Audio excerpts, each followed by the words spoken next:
Ялтыз спорт әзірлік өзегінде бүтін Россия шоңғы ярышлары узды. 7 февральдан 11-не қадар яқташыбыз Олимпия чемпионы Федор Симашов призына узышлар өтті. Россияның 25 түбәгінен Белоруссия республикасынан күшлі шоңғышылар келді.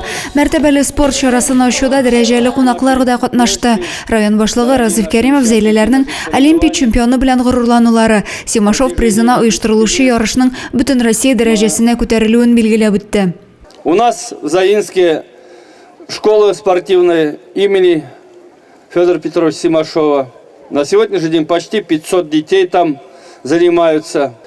Школа носит титул Олимпийского резерва.